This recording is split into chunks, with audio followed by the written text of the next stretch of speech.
બિહારમાં ફરી એક વખત એનડીએની સરકાર બનવા જઈ રહી છે, પણ પ્રચંડ જીતથી 202 બેઠકો પર અત્યારે એનડીએ આગળ છે, જ્યારે તેજસ્વી મહાગઠબંધન 35 બેઠકો પર આગળ ચાલી રહ્યું છે। બિહારમાં એનડીએ 202 બેઠક પર આગળ ચાલી રહ્યું છે। ભાજપ સૌથી મોટી પાર્ટી તરીકે બહાર આવી રહી છે। મહાગઠબંધન એટલે કે આરજેડી, કોંગ્રેસ સહિતની બેઠકો છે, માત્ર 35 આ પાર્ટીઓની બેઠક આગળ છે। મહાગઠબંધન 40થી પણ નીચે છે, એટલે વિપક્ષ તરીકેનું પણ અત્યારે જે રીતે રુઝાન આવી રહ્યું છે, જે બેઠકો આગળ છે તેમાં નથી જતું દેખાઈ રહ્યું।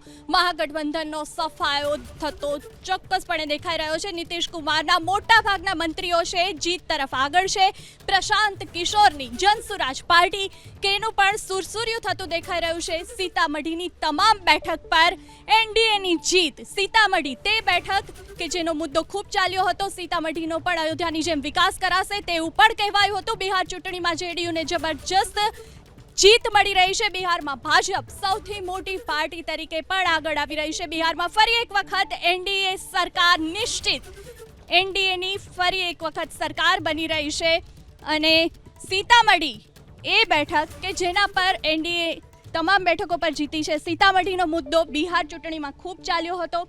એનડીએ તરફથી કહેવામાં પણ આવ્યું કે જેવી રીતે અયોધ્યામાં રામ મંદિર સ્થપાયું તે જ રીતે સીતામઢીનો પણ વિકાસ કરાશે। આ મુદ્દો અસર કરી ગયો? 100% એ મુદ્દો ઘણો બધો અસર કરી ગયો અને એનડીએની જે રીતે સીટો અત્યારે હાલ જે છે કે આપણે મેઇન વસ્તુ છે કે વોટિંગ પછી સીટોમાં કન્વર્ટ થવું, જે સીટોની અંદર કન્વર્ટ થતું જોવા મળી રહ્યું છે।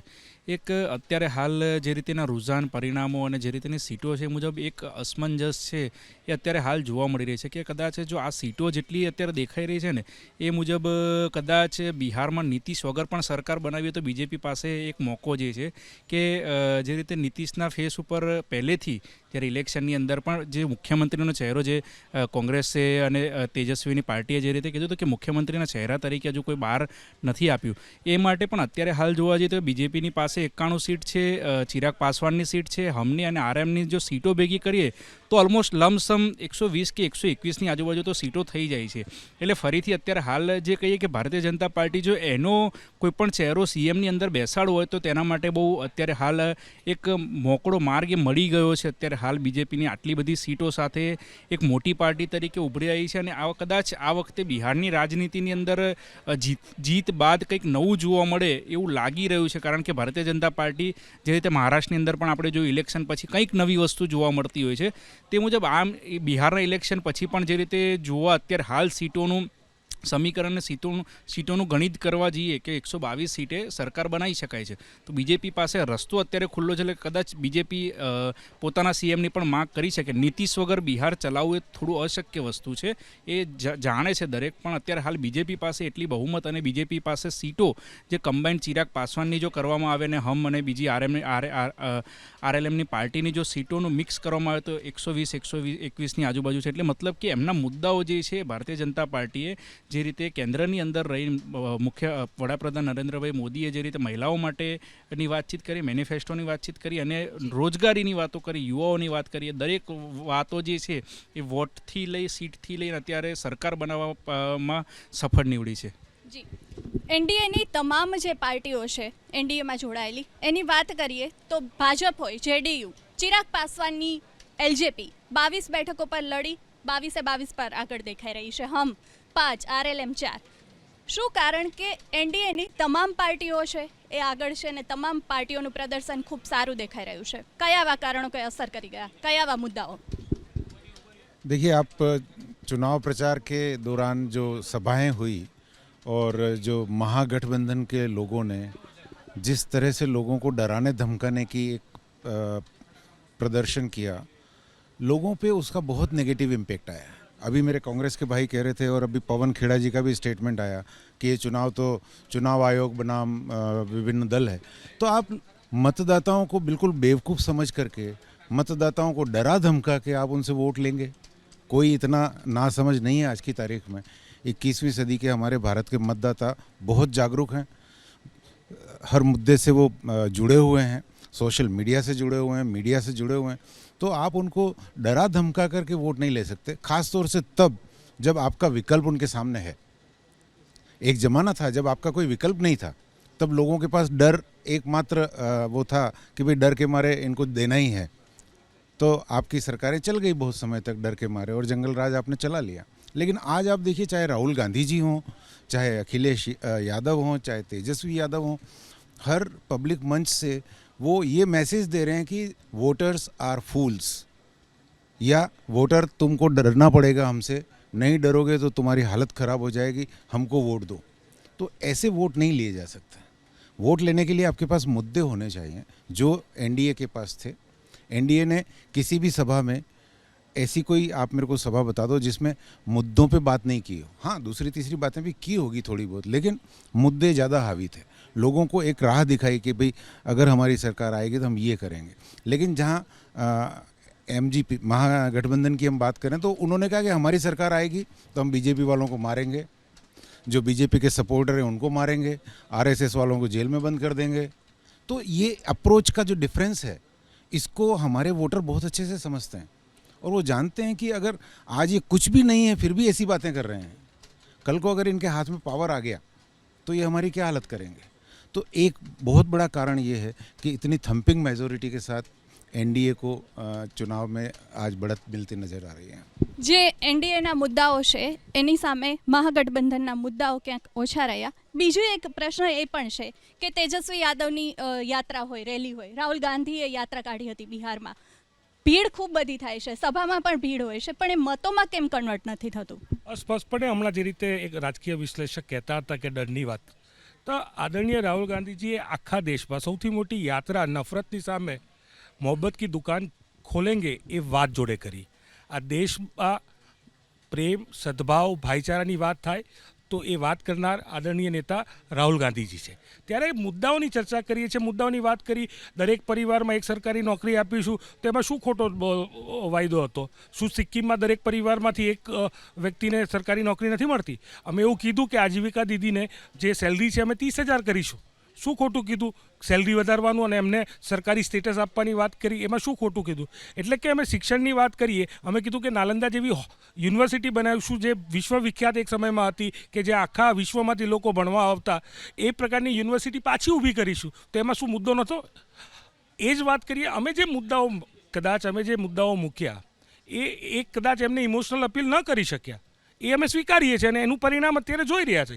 પણ એનો મતલબ એ નથી કે અમારા મુદ્દા યોગ્ય નહોતા. અમે મુદ્દાને ક્યાંક ને ક્યાંક વોટ કન્વર્ઝન કરવામાં અમે સફળ નથી રહ્યા, એ સ્વીકારીએ છીએ. પણ આ જે પ્રકારની વાત, ડર કોનો હોય? ઈડીનો ડર હોય. ડર કોને હોય? ઇન્કમટેક્સવાળાનો ડર કરાવે. અને આ કોણ કરાવે છે? કેન્દ્રમાં બેઠેલી સરકાર જ કરાવે છે. બીજી વાત કરું કે સૌપ્રથમ તો અત્યારનું જે પ્રકારનું રુઝાન અને જે પ્રકારના પરિણામોની પરિસ્થિતિ છે, આપના માધ્યમથી તો હું અભિનંદન આપીશ કે આ તો જ્ઞાનેશ કુમારની જીત છે.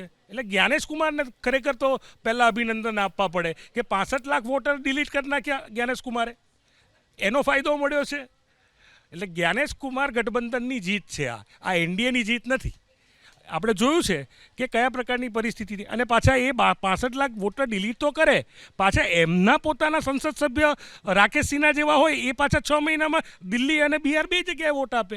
એક મહિલાનો ફોટો આવે ભાજપ નેતાની દીકરીનો, તો એક હાથમાં સાઈ હોય ને બીજા હાથમાં સાઈ હોય, એટલે મતદાન કરવા જાઓ ત્યારે 2 આંગળીમાં સાઈ હોય છે, એ તો ખબર નથી પડતી. એટલે આ પ્રકારની પરિસ્થિતિમાં હું સ્પષ્ટપણે કહું છું કે આ ચૂંટણીનું પરિણામ એ વોટ ચોરીનું પરિણામ છે.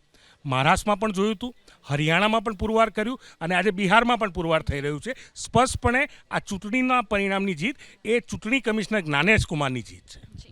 અને કાયદો અને વ્યવસ્થા ઉપરની વાત કરતા હતા, બિહારના કાયદો અને વ્યવસ્થા 4 મહિનામાં છેલ્લા 100થી વધારે મર્ડર પટનામાં થયા છે. તો આ જંગલરાજ ના કહેવાય? મહિલા સામેનો ક્રાઇમ રેટ 16.8% વધ્યો છે, તો આ ક્રાઇમની વાત ના થાય? અમે આની વાત કરી છે, તો આ જંગલરાજ નથી. પોતાના ધારાસભ્યના ઉમેદવાર એનડીએના, એની સામેના ઉમેદવારના ટેકેદારની હત્યા કરે, નામ આવે, આ પ્રકારની પરિસ્થિતિ જંગલરાજ ના કહેવાય? તો આ જેડીયુનું જંગલરાજ નહોતું. પણ ક્યાંક ને ક્યાંક આ બાબતોને, આ વાતોને અમે ક્યાંક પ્રજાને સમજાવવા સુધી સફળ નથી રહ્યા, એ હકીકત છે, એ પણ સ્વીકારવું પડશે. જી, જે તમામ મુદ્દાઓ હતા, મુદ્દાઓ વિપક્ષ પાસે એટલે કે મહાગઠબંધન પાસે પણ હતા, એનડીએ પાસે પણ હતા. એનડીએના કયા એવા મુદ્દાઓ કે જે બિહારની જનતાને અસર કરી ગયા? મહિલાઓને 10,000 રૂપિયા કે વિકાસ? पिछले 15 सालों का शुरू के नीतीश कुमार के 10 सालों का जो सुशासन था, आज भाई ने ठीक बोला कि पिछले 6 महीना 1 साल से बिहार में लॉ एंड ऑर्डर की स्थिति बहुत ख़राब हुई है। उसके बाद भी आज एनडीए के सारे घटक दलों को खूब कांग्रेचुलेशन देते हैं कि 85% के करीब का हिट रेट दिया है उन्होंने। जनता ने उनको इतना बड़ा मैंडेट दिया है। महागठबंधन आज किसी भी कारण से पीछे रही, वो अपना आत्मचिंतन करेंगे, बट जो मैंडेट है उसको स्वीकार करते हुए ये देखना पड़ेगा कि युवाओं ने एक अपेक्षा के साथ और महिलाओं ने नीतीश कुमार के जो शुरू के 10 साल के सुशासन थे और केंद्र सरकार पे भरोसा जताते हुए मेरी समझ से ये मैंडेट दिया है, और आगे फिर युवाओं की अपेक्षा कैसे उस पर सरकार खरी उतरती है इसको देखने के लिए उन्होंने दिया है। तो आशा है कि एनडीए सरकार, केंद्र और राज्य सरकार दोनों मिलकर डबल इंजन की सरकार बिहार के युवाओं, महिलाओं और उद्योग के प्रति, वहाँ पे औद्योगिकरण के प्रति, जो व्यापारियों के प्रति जो भी आशा है उनकी, उस पर खरे उतरेगी। ऐसी विश्वास के साथ मैं पूरे एनडीए को बधाई देता हूँ और महागठबंधन को हार्ड लक बोलता हूँ। जो अपने आत्मचिंतन की ज़रूरत है उनको वो करेंगे। બિહારમાં ફરી એક વખત ડબલ એન્જિનની સરકાર, શ્રેય કયા મુદ્દાઓને આપો છો? શ્રેય તો વિકાસ, આદરણીય નરેન્દ્રભાઈ મોદીનું ઘણા લાંબા સમયથી વિકાસની રાજનીતિ તરફ જે ભરોસો ને જે કામ છે એ બિહારની જનતાએ જોયું. ડબલ એન્જિનની સરકાર, ત્યાં લોકતંત્ર એટલું આ પહેલી વખત ખુલીને બહાર આવ્યું છે કે કોઈ પણ ડર રાખ્યા વગર કોંગ્રેસનો ગમે તેવો અપપ્રચાર અથવા આરજેડીનો ગમે તેવો ડર, એમાંથી દૂર થઈને લોકોએ મતદાન કર્યું. બહેનોએ ચડી બળીને મતદાન કર્યું છે. બહેનોને ભારતીય જનતા પાર્ટીની યોજના સારી લાગી છે, એનો લાભ લીધો છે, વિકાસ જોયો છે અને આવતા દિવસોમાં બિહારને પણ અન્ય રાજ્યોની જેમ વિકાસની એક ભૂખ જાગી છે. આ વિકાસના મુદ્દાને સમજાવવા માટે આદરણીય નરેન્દ્રભાઈ મોદી સાહેબ, અમિતભાઈ શાહ સાહેબ, ગુજરાતના અહીંથી મુકાયેલા પ્રભારી આદરણીય CR પાટીલ સાહેબે પ્રયાસ કર્યો છે. પેજ પ્રમુખના એ પ્રણેતા, એમણે ત્યાં આ બાબતોને લોકોને સમજાવવામાં સફળ થયા. કાર્યકર્તાઓ ઘરે ઘરે જઈને સમજાવ્યું. જે આપણો ધર્મ હતો, રાજધર્મ, અને જે એનડીએને સાથી ઘટકોની સાથે એલાયન્સનો ધર્મ હતો એ પૂરેપૂરો બજાવ્યો છે. કોઈ પાર્ટીને નુકસાન ના થાય. એલજેપીની સીટો હતી, ત્યાંય ભારતીય જનતા પાર્ટીના કાર્યકર્તાઓ, અહીંથી પણ દિનેશ કુશવાહ જેવા લોકો ગયા અને દિલથી મહેનત કરી એ લોકો જીત્યા છે. તો આ રીતે બાય ઓલ મીન્સ એ બિહારની જનતાએ ભારતીય જનતા પાર્ટી એનડીએ પર ભરોસો મૂક્યો. એનું આ પરિણામ એટલે 200+. 200+ બેઠકો, જે રીતે ચૂંટણી પ્રભારી CR પાટીલ હોય, નરેન્દ્ર મોદી પ્રધાનમંત્રી અને અમિત શાહની રણનીતિ હોય, બિહારમાં તમામ કામ કરી ગયું. ચૂંટણી પ્રભારી તરીકે CR પાટીલ, પહેલાં ગુજરાતમાં પણ આપણે એમનો પરચમ જોઈ ચૂક્યા છે, એમનો કમાલ જોઈ ચૂક્યા છે, હવે બિહારમાં પણ. જો આમાં એવું છે કે દરેક સામાન્યમાં સામાન્ય કાર્યકર્તા જે અહીંથી ગુજરાતથી બિહાર ગયા હોય એ કાર્યકર્તાને પૂરો હક છે પોતાની લીટી મોટી કરવાનો. ભલે બીજાની નાની ના થતી હોય, પણ જો જીત્યા છો તો પોતાની લીટી મોટી કરવાનો. તમને એક વસ્તુ આશ્ચર્ય નથી લાગતી કે સવારથી અત્યાર સુધીમાં ક્યાંય કરતાં ક્યાંય કોઈ પણ ભારતીય જનતા પાર્ટીના પ્રવક્તાએ હું જે આપું છું હવે મુદ્દો એ હજી સુધી નથી મૂક્યો. કયો કે ભાઈ આ તો હીરાબાને ગાળો દીધી તે એનું પરિણામ છે આ તો, બરાબર. હવે એ પણ આવી શકે છે, આ તો પોસિબલ મુદ્દો મેં સામેથી આપ્યો છે, બરાબર. એટલે આ હક છે દરેકનો કે એ કોંગ્રેસવાળાનો પણ હક છે અને ભાજપવાળાનો પણ હક છે કે પોતાને જે સ્પર્શે એવા મુદ્દાને હાઇલાઇટ કરે કોઈ પણ જીતની પાછળ. પણ એ સ્વીકારો તમે કે કોઈ પણ એક મુદ્દો નથી હોતો કોઈની પણ હાર કે જીત માટે. નરેન્દ્ર મોદીની જે હું પહેલાં વાત કરતો હતો કે એમણે જે પ્રચાર શરૂ કર્યો તો શરૂઆતના ફેઝ 1ની અંદર, એટલે ફેઝ 1, 2ની વોટિંગની વાત નથી કરતો, 3 મહિના પહેલાં એમણે વિકાસની વાત શરૂ કરી. એ પછીથી આવ્યું આપણું સિંદૂરનું ઓપરેશન અને ટેરરિઝમની વાતો, પાકિસ્તાનની વાતો, બરાબર. ત્રીજા મુદ્દે આવ્યું, તમે એ આ વાતો ચાલતા હોય ને એટમોસ્ફિયર બની હોય ત્યારે તમે છે ને સાઈડમાંથી કેશડોલ આપી દો છો, બરાબર છે. જે રેવડીની વાતો ભારતીય જનતા પાર્ટી મફત રેવડીની કેજરીવાલ માટે કરતું હતું, અહીંયા તો તમે કેશ વહેંચી છે તમે 10,000 રૂપિયા. એ કોઈ ધંધા માટે કેશ એ જે કહેવામાં આવતું હોય એ એક પ્યોરલી ટેકનિકલ વે છે રાધર એને જસ્ટિફાય કરવાનું, જેથી કરીને કોર્ટમાં કોઈ ચેલેન્જ ના કરે. બરાબર છે. પણ મુદ્રા યોજના જે હતી એની ભત્રીજી જ છે આ, કે જેની અંદર 2 વર્ષ પછી તમે 1 વર્ષ પછી જે 2 લાખ રૂપિયાની આપવાની વાત છે ને, કારણ કે તમારી ચેનલ અને બીજી અન્ય ચેનલોએ જે ત્યાં આગળની સ્ત્રીઓને જોડે ફોન પર વિડીયો ઉપર વાત કરી, તો એ લોકોને તો ખબર જ નથી કે શેના માટે આપ્યા છે. 10,000 આવી ગયા ને, બસ જ્યાં આગળ 2 છેડા ભેગા ના થતા હોય દર મહિને, છોકરાની ફી ભરવાની બાકી રહેતી હોય કે કપડાં લાવવાના હોય, ત્યાં આગળ તમે ઉદ્યમ કરશો અને એમાંથી કમાશો અને એમાંથી જો તમે એલોન મસ્ક બની ગયા તો 2 લાખ રૂપિયા આપી દઈશું, તો આ વાત ગળે ના ઉતરે. બરાબર. તો એક કેશડોલની પણ એક સ્ટ્રેટેજી હતી નરેન્દ્ર મોદીની, એને બહુ ઉછાળવાનો નહીં પણ એને આપી દીધું. અને છેલ્લે મુદ્દો આવ્યો કયો? જંગલરાજનો.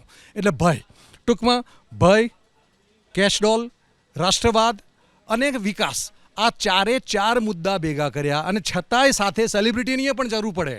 આ બધું જ કરીને એ જીત્યા છે. એ જે કેસેટ ફિક્સ થઈ ગઈ હતી આમની કોંગ્રેસવાળાઓની કે માત્ર ને માત્ર એવી એમને વોટ ચોરી. બરાબર છે. હવે એ હાઇડ્રોજન બોમ્બ ગણતા હતા. મને એક વસ્તુની જ સમજ નથી પડતી કે તમને આ એના જેવી વાત થઈ કે તમને પેપર ફોડીને તમને આપી દેવામાં આવે એક્ઝામનું અને છતાંય 35 ભેગા ના થાય તમારે, તો તમે કઈ રીતે તમારી જાતને યોગ્ય અથવા તો લાયક, ભાઈ તમે સત્તા માટે તો લાયક નથી રહ્યા હવે, પણ વિપક્ષ માટે પણ લાયક નથી. આ મારે ફ્રસ્ટ્રેશન સાથે કહેવું પડે છે, કારણ કે હું કોઈ પણ પોલિટિકલ ઇન્ક્લાઇનેશન ધરાવતો નથી કોઈ પણ પાર્ટી સામે. હું માત્ર ને માત્ર રાષ્ટ્રહિતથી દરેક કેસ જોઉં છું અને એ કેસ ટુ કેસ બેસ પર જોઉં છું. બરાબર છે. તો હવે એ રાષ્ટ્રહિત લોકહિતની વિરુદ્ધનું પણ હોઈ શકે છે. બરાબર છે. પણ મારી પ્રાયોરિટી તો રાષ્ટ્રહિતની જ હોય છે. તો એ રાષ્ટ્રહિતની દ્રષ્ટિએ તમે જોવા જાઓ તો વિપક્ષ આવો ના હોય એના કરતાં, જો વિપક્ષ આવો હોય અને એ વ્યક્તિ સત્તા પર બેસવાની હોય તો ભારતીય જનતા પાર્ટી ગમે એટલી ભૂલો કરે ને તો એ સ્વીકાર્ય છે. આ આમ જનતાનો એક છે ને નેરેટિવ બની ચૂક્યો છે. બિલકુલ. મહાગઠબંધન કોંગ્રેસ, આરજેડી ને બાકીની પાર્ટીઓ જે પણ રાજ્યો હોય કમાલ નથી કરી શકી. એનો મતલબ આપણે એવું ગણી શકીએ કે યા તો એમની થિંકિંગ પ્રોસેસ પ્રોપર નથી, અથવા તો જે દેખાતું હતું કે બિહારની ચૂંટણીની વાત કરીએ, રાહુલની યાત્રામાં શરૂઆતમાં તેજસ્વી યાદવ દેખાયા, પછી બંને એક સાથે મળીને નથી લડ્યા, એનું પરિણામ અત્યારે દેખાઈ રહ્યું છે પરિણામોમાં. આની અંદર સૌથી પહેલાં તો રાહુલ તેજસ્વીને લઈને ડૂબી ગયા છે. આ એક વસ્તુ એ કહી શકીએ. નથી એમની પાસે મેનેજમેન્ટ, નથી એમની પાસે માઇક્રો પ્લાનિંગ. બિહારની અંદર જે રીતે આગળ વાતચીત કરી કે ખાલી એટલા 2 મુદ્દા નથી કે ભાઈ વોટ ચોરી થઈ ગયું, આ છે તે છે. એ લોકોના મુદ્દા પહેલેથી લઈને એક જ વસ્તુ રહ્યા છે, વોટ ચોરી. પરંતુ લોકોની સુધી પહોંચવા માટેનો જે રસ્તો જે છે કે લોકોના બિહારના માણસો જે છે કે વાતચીત આપણે એ કરી કે જો 10,000 ખાતામાં અને 10,000 ખાતામાં આવ્યા પછી શું બધા વોટ એમાં કન્વર્ટ થઈ ગયા? ના. એ વોટ જે છે એ વોટ કન્વર્ટ તો થયા છે, પરંતુ જે લોકોની અંદર એમની માનસિકતા હતી ને લોકો સુધી પહોંચવા, ઘર સુધી પહોંચવા માટેની વાતચીત હતી કે બૂથ સુધીનું મેનેજમેન્ટ, કે એમના દરેક બૂથ ઉપર ભારતીય જનતા પાર્ટીના કાર્યકર્તાઓ હતા. જે આ લોકોનું જે આરજેડીનું અને કોંગ્રેસનું અને જે મહાગઠબંધનનું જે મેનેજમેન્ટ જે કહી શકીએ કે લોકો સુધી પહોંચવું, બૂથ સુધી પહોંચવું, બૂથના મતદારો સુધી પહોંચવું, એ એમનું મેનેજમેન્ટ ક્યાંક એમનું નિષ્ફળ નીવડ્યું છે. બીજી વસ્તુ કે પ્રચાર પ્રસારની અંદર બીજા ફેઝની અંદર તો રાહુલ ક્યાંય દેખાયા જ નથી. ફેઝ 2 વખતે તો ક્યાંય રાહુલ દેખાયા નથી અને બધાનો પ્લસ પોઈન્ટ જે છે એ એનડીએને મળી ગયો છે, કારણ કે એનડીએ પૂરજોશથી એમના બધા જ નેતાઓ જે છે કે મોટા નેતાઓને પણ એમણે પ્રચાર પ્રસારમાં ઉતર્યા. ખુદ વડાપ્રધાન નરેન્દ્ર મોદીએ 15 થી 17 વાર રેલી કરેલી છે. કેન્દ્રીય ગૃહમંત્રીએ પણ 30-35 વખત એમણે પણ સભાઓ સંબોધી છે અને રેલી કરેલી છે. એટલે મતલબ કે એ લોકોએ લડાઈ જે છે એ મજબૂતાઈથી લડાઈ કરેલી છે અને મજબૂતાઈ લડાઈનું પરિણામ જે છે એમને સીટની અંદર અત્યારે જોવા મળ્યું. એ લોકોની જે એક્સપેક્ટેશન હતી કે અમે આટલી સીટો લાવીશું, દર વખતની જેમ આ વખતે પણ એક્ઝિટ પોલના આંકડા ખોટા જ પડ્યા છે અને એનડીએની સરકારને બહુમતી મળી છે, કારણ કે તેમનું મેનેજમેન્ટ, તેમનું બૂથ ટુ બૂથનું લોકો સુધી પહોંચવાનું અને ઘરે જઈને સુધી એ લોકોની એમની જે મેનિફેસ્ટો અને વિકાસની વાતો જે છે, વાતો કહી રહ્યો છું, ભલે ત્યાં બ્રિજ તૂટ્યા હોય, રસ્તાઓ ખરાબ થાય છે, પણ જે વાતો પહોંચાડવાની હતી, જે લોકો સુધી પહોંચવાનું હતું, એ કામ એ લોકોએ કર્યું, જેને એ લોકોને પૂરતું સમર્થન મળ્યું છે. ને જ્યારે મહાગઠબંધન આ વાત એ લોકો સુધી ના પહોંચાડી શક્યું અને એમના જે વાયદા વચન જે છે પૂરા ન કર્યા હોય અથવા ન કરી શકે તેવી કન્ડિશનની અંદર મહાગઠબંધનને સીટો નથી મળી એવું કહી શકીએ. જી બિલકુલ. ડબલ ડિજિટમાં 200 પાર અત્યારે એનડીએ દેખાઈ રહ્યું છે. મહિલાઓનો સી ફાળો છે, કારણ કે મહિલાઓનું છેલ્લી 3 ચૂંટણીમાં આ ચૂંટણીમાં જોઈએ રેકોર્ડ બ્રેક મતદાન છે. એક મહિલા તરીકે તમને શું લાગે છે એનડીએના કયા મુદ્દા મહિલાઓને સ્પર્શી ગયા? ડબલ સેન્ચુરી મારી દીધી છે એનડીએ, અને એનડીએને જીતાડવામાં જેમ આપે કહ્યું એમ મહિલા વોટર્સનો જે લાર્જ નંબરમાં ટર્નઆઉટ છે એનો વિશેષ ફાળો રહ્યો છે. 2020ના ઇલેક્શનમાં જોઈએ તો લગભગ મહિલાઓએ 5% ડિફરન્સથી વધારે વોટિંગ કરેલું, પુરુષો કરતાં 5% મહિલાઓએ વધારે વોટિંગ કરેલું. એ 5% કરતાં પણ વધારે લગભગ 8.8% જેટલી વધારે વોટિંગ મહિલાઓએ કર્યું છે. એની પાછળ ઘણા બધા મુદ્દાઓ છે, જેમાંનું મને એક બહુ પ્રાઇમ ઇમ્પોર્ટન્ટ લાગે છે ડ્રાય સ્ટેટ જે ડિક્લેર કર્યું બિહારને. એટલે જે સ્ત્રીઓને ખબર છે જેના ઘરમાં પુરુષો દારૂ પીતા હોય એ ઘરમાં કેટલી સમસ્યાઓ થતી હોય છે. એટલે દારૂ મુક્તિથી સ્ત્રીઓ જે સેફ ફીલ કરે એ સૌથી મોટો મુદ્દો છે. એ સિવાય ઘણી વિકાસલક્ષી યોજનાઓ મહિલા માટે જેમ છે, આપણે સાયકલ યોજના જે છે, જીવિકા યોજના, બાલિકા સાયકલ યોજના, જીવિકા યોજના, આવી ઘણી યોજનાઓને કારણે જે ગામડાની રૂરલ એરિયાની જે મહિલાઓ છે એ લોકોને પગનિર્ભર થવામાં, આત્મનિર્ભર થવામાં મદદ મળી છે. અને સુરક્ષા હોય, શાંતિ હોય, જંગલરાજનો સફાયો થયો હોય ત્યારે મહિલાઓ પગભર થાય, એ લોકોની સ્વતંત્રતા નીકળે બહાર, પોતાના ઘરની અને કામ કરી શકે, અર્થ ઉપાર્જન કરી શકે, આખું ફેમિલી ઊંચું લાવવામાં મહિલાઓનો આર્થિક યોગદાન પણ રહે. એટલે આ બધા મુદ્દાઓ મને લાગે છે બહુ સ્પર્શ્યા છે, અને વોટમાં લાર્જ નંબરમાં ટર્નઆઉટનું રિઝલ્ટ અત્યારે દેખાય છે આપણને. જી, જે રીતે એનડીએની પાર્ટીઓ છે, ચિરાગ પાસવાનની એલજેપી પાર્ટી 22 બેઠકો પર લડી 21 પર અત્યારે આગળ દેખાઈ રહી છે. ચિરાગ પાસવાન વચ્ચે નારાજ પણ થયા હતા તેવા પણ સમાચારો હતા, અને હવે ચિરાગ પાસવાનનું કદ બિહારમાં અને કેન્દ્રમાં કેટલું વધશે? डेफिनेटली चिराग पासवान का अपना एक कद ऑलरेडी है, और इस प्रदर्शन के बाद डेफिनेटली उसमें एक पॉजिटिव ग्रोथ दिखेगी. ये एक जो हवा में बात करना और एक ज़मीनी लेवल पर बात करना, तो चिराग पासवान ने अपने आप को आंका सही तरीके से. उसने ये माना कि मैं इन सीटों पर अच्छे से प्रदर्शन कर सकता हूँ, मेरा स्ट्राइक रेट शानदार रहने वाला है. और यही कारण है कि उसने 40 सीटें मांगी पहले, फिर 30 पे आए, फिर अल्टीमेटली 22 पे जाकर के वो सहमत हुए. यानी कि उनको ये था पहले से कि भाई मैं एक ऐसे नेता के रूप में उभर रहा हूँ जिसे लोग पसंद भी करते हैं और स्वीकार भी करेंगे. तो डेफिनेटली केंद्र में भी और बिहार में भी दोनों जगह इनका कद बढ़ेगा, और बिहार की राजनीति में इनकी दखलंदाजी भी बढ़ेगी. નીતિશ કુમારની પાર્ટી જેડીયુ 79 પર, ભાજપ 91 બેઠકો, બિહારમાં સૌથી મોટી પાર્ટી તરીકે ઉભરી રહી છે. બિહાર દેશનું સૌથી મોટું 3જા નંબરનું રાજ્ય. ગ્રામીણ વસ્તીની વાત કરીએ તો લગભગ 89% જેટલી છે. ગ્રામીણોમાં કયા એવા મુદ્દાઓ હતા એનડીએના, ભાજપના, કે જે સૌથી વધારે અસર કર્યા એવું અનિલભાઈ આપને લાગે છે? જો બિહારમાં એનડીએ એટલે કે નીતિશ અને નરેન્દ્રભાઈની જે વિકાસની રાજનીતિ છે એને લોકોએ સમર્થન કર્યું. સાથે સાથે જે જંગલરાજ જોયેલું હતું ત્યાંની જનતાએ, એ જંગલરાજ ફરી એક વખત ન આવે. હા, ઓફકોર્સ લાલુ પ્રસાદ યાદવનું રાજ તો જંગલરાજ જોયેલું હતું, પણ વચ્ચે વચ્ચે તેજસ્વી જ્યારે એક 18 મહિના માટે પણ આવ્યા, અને એ વખતે જે જંગલરાજની જે પરિસ્થિતિ હતી એ બિહારની જનતાએ જોયેલી છે.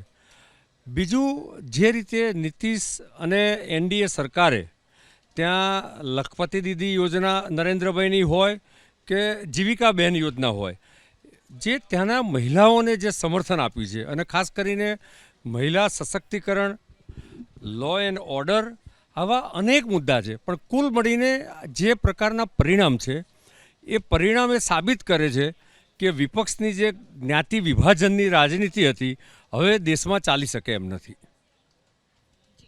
જ્ઞાતિ વિભાજનની રાજનીતિ એટલે જાતિઓનું બિહારમાં આમ પણ એવું કહેવાય છે કે હંમેશાથી મહત્વ રહ્યું છે. આ વખતેની જે ચૂંટણી પરિણામો આવી રહ્યા છે તેમાં આપને કેટલી અસર દેખાઈ રહી છે? અને બીજો મુદ્દો કે જંગલરાજ, લાલુ પરિવાર નો લગભગ સફાયો થઈ ગયો છે. લાલુ પ્રસાદ યાદવની સરકાર ગયાને પણ વર્ષો થઈ ગયા. આ વખતે કદાચ એટલા માટે જ એમને ચૂંટણી પ્રચારથી પણ દૂર રખાયા હતા, છતાં અસર નથી ગઈ એવું કહી શકાય? लालू यादव के जंगल राज का असर तो मेरे हिसाब से चला गया था, और ये अभी सुशासन, नीतीश के सुशासन और एनडीए के सहयोग से वहाँ पे विकास जो केंद्र सरकार की योजनाएं चल रही हैं उसका प्रभाव था. बट अभी जो ओरिजिनल मुद्दे, आज एक रणनीतिकार जनसुराज पार्टी बना के और जो प्रशांत किशोर जी ने वहाँ पे बिहार के असली पलायन के मुद्दे और शिक्षा और रोजगार के मुद्दे को उभारा था। आज उन्होंने कुछ ऐसी चीज़ें भी उभारी जिसको आज एनडीए ने उसको इमीडिएट चुनाव के दौरान ही करेक्ट कर लिया, जैसे वृद्धा पेंशन को बढ़ा देना या महिलाओं के लिए रोजगार के लिए 10-10 हज़ार रुपया 1 करोड़ महिलाओं को देना। उसी तरह से मुद्दा उन्होंने उठाया, बिहार के लोगों का मुद्दा प्रशांत किशोर ने उठाया, लेकिन उसको एक्शन में लाने के लिए बिहार की जनता ने एनडीए को चुना है। हमको लगता है ये उसका मैंडेट है और इसके लिए ये जो है एनडीए को खूब खूब बधाई। और ये हम आशा करते हैं कि बिहार की जनता ने जिस रीजन से ये मैंडेट दिया है वो उनका पूरा होगा। જી તો અત્યારે જે બિહારમાં લગભગ લાલુ પરિવાર એટલે કે તેજસ્વી યાદવ હોય કે તેજ પ્રતાપ બંનેને લગભગ સફાયો થતો દેખાઈ રહ્યો છે। એટલું જ નહીં, 10 રાઉન્ડ પછી તેજસ્વી યાદવ છે તે અત્યારે પાછળ ચાલી રહ્યા છે